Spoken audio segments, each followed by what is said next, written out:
Featured Friday. The Turkey That Ate My Father. Gobble, gobble, gulp by Dean Marney. My dad said, "Well, don't just stand there with the door open. Invite him in." "He's just leaving," I said. "No," Scott interrupted. "I'd like to come in if I could. I mean, if it's okay." "Sure, it's okay," said my dad. "A friend of Lizzie's is always welcome here." I wanted to kill my dad. "I just came over to apologize," said Scott. I nearly passed out. I could not believe how embarrassing this was. "I wanted to tell Lizzie," he added, "that I was sorry I got her in trouble. I don't know why I threw the turkey at her. I just do things like that sometimes.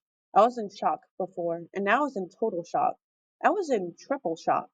What was I supposed to say?" "Okay," I said.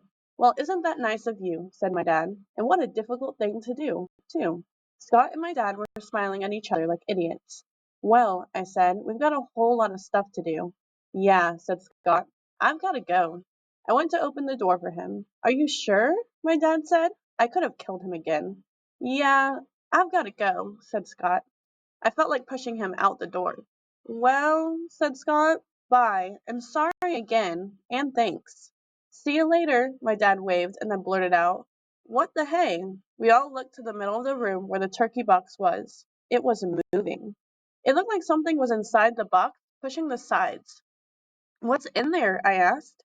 "I don't know," my dad said, "but I think we'd better get it outside." "I'll help," said Scott. "We don't need any help," I said. The box jumped. My dad went over to the box and pushed it with his foot. The box turned slightly. My dad jumped away. "Do you think there's an animal in there?" I said.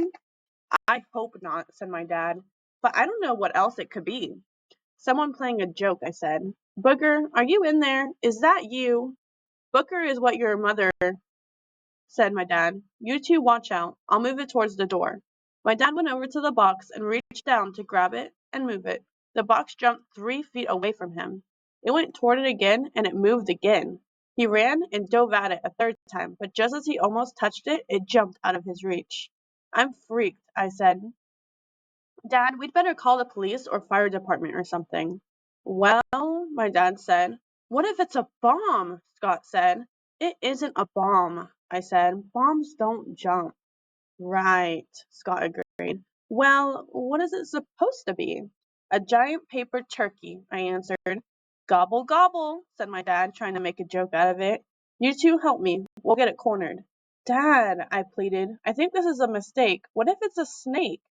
"Could be a cougar," Scott added. "Let's get it outside." My dad looked at the two of us. "Come on, help me. It'll be okay."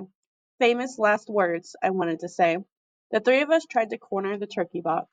It kept jumping out of our reach. We had it pinned over by the kitchen, but it jumped so hard, it opened the swinging kitchen door and went in there. We followed it, but it was moving so fast we had to run. It was zooming through the house. It was like a speed racer cardboard box. We started chasing it upstairs, but then it reached the top step and turned around. "Get out of the way!" my dad yelled. We turned around too and ran back down the stairs. The box was right behind us. I was jumping 3 steps at a time. The box must have hit my dad. It hit him hard enough that he fell. He fell on top of Scott, who fell on me. It was dominoes, and I was on the bottom. "Oomph!" I groaned as the box sailed over us. "Sorry," said Scott. "You two okay?" my dad asked. "Yeah," I said. "Now can we call the police?" Okay, my dad agreed. "I'll call." The box was back in the middle of our living room again.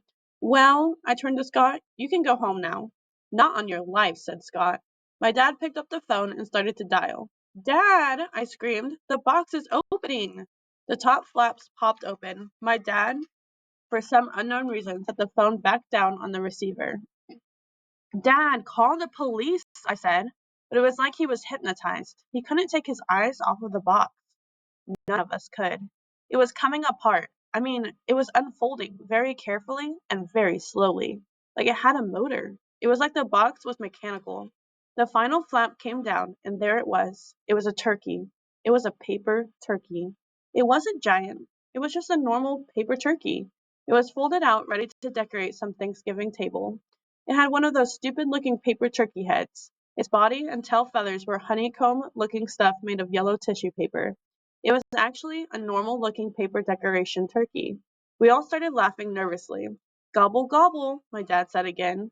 Why did he say that? Why did he say anything? The turkey turned its head like it heard him. Did that turkey's head just move? I said. I don't think so, said my dad. Maybe it's a battery-operated paper turkey, said Scott. You're insane, I said. Liz, my dad warned. We stood at least 10 feet from the turkey and stared at it for a while. My dad said laughingly, I guess it's done. Man, what a trick. That was amazing. I wonder how they do that. Dad, I asked. What, Liz? It's moving, I said. It's, Scott stammered. Unfolding. It was. It was unfolding and at a rapid pace. It was like every inch of it was unfolding a flap, and then that flap was unfolding, and then another, and then another. I guess this is how it gets giant? My dad asked. I don't like this, I said. It was very weird. It kept looking like a turkey, but it was still unfolding. It was getting taller and wider by the second. Scott turned to my dad. How big do you think it is? My dad said, I thought it was about 4 feet tall a few seconds ago, but it's bigger than that now. It was continuing to grow. I wonder when it stops, I said, raising my voice. The tissue paper was starting to make a bunch of noise. You know what? My dad asked. What? I yelled. I think I'd better get it outside, he said. It was practically 6 feet tall. How? Said Scott. I don't know, said my dad. Did it just move the couch? I asked. My dad said, I'll grab it and push it out the sliding glass door to the deck. You guys go open the door and pull it through. Scott and I went around the turkey toward the door. The head is hitting the ceiling, said Scott. This is so crazy, I said. Why did Booger have to order this stupid thing? My mother is going to have a fit. I couldn't see my dad anymore. Are you at the door? I heard him say. Yes, we both yelled. Is it open? He yelled back. I'm opening it now, I said. The lock is stuck. Tell me when it's open, he said. I fiddled with the lock. It was really stuck. I couldn't make it budge. Let me try, said Scott. Excuse me, I said. I live here, and I know how to unlock the doors. Well, he said, you're not getting it unlocked. Who are you? I said. A locksmith? Then I felt the crunch of tissue paper on my back. The turkey was right up against us, and the head was folded over and lying flat against the ceiling. Hurry, Liz! Yelled my dad. I wonder if there are any decorations to this thing. I wonder how you fold it up. I pulled hard on the latch. I beat on it. I heard the lamp crash to the floor as the turkey spread to the rest of the room. Then Bully Scott reached over and undid the latch. Yeah, I said, after I loosened it. Then before we could get the door open, it seemed like the turkey exploded. With one huge crunch sound, it totally expanded, pinning Scott and me with our faces smashed into the sliding glass doors. From outside, it must have been a real attractive sight. I can't move, I said. Neither can I, said Scott. Dad, I screamed. What? He yelled back. We're trapped. We can't move. Hang on, he said. I'm coming through. I think I see a pathway through the honeycomb things. Fear struck me. Don't, Dad, I yelled. Then I heard my dad or someone yell, ah! It sounded very, very far away. It sounded like someone who was jumping off a very tall cliff or going down a very long slide. I knew he was in the same room, but it sounded like he was a mile away. The turkey was quiet. I thought it was done unfolding. Dad, I yelled, trying to move my smashed face. There wasn't an answer. Where is your dad? Said Scott. How would I know? I said. Where's yours? He didn't answer me. Scott, I said. He didn't answer me. Scott, are you okay? I said. There still wasn't an answer. I tried to turn my head the other direction.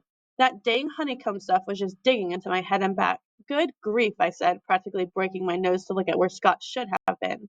Scott? I said. He wasn't there. A minute ago we were right next to each other, and now he wasn't there. Scott, where are you? I screamed like a crazy person, which if you know me, I'm not. But on this occasion, I was seriously considering it. Besides, I was getting a headache and I thought for sure my nose was going to bleed. He didn't answer. I did hear something, though. It was a crinkly noise. It was getting louder. Oh no, I thought. It's not going to get bigger, is it? Dad! I yelled with all my might.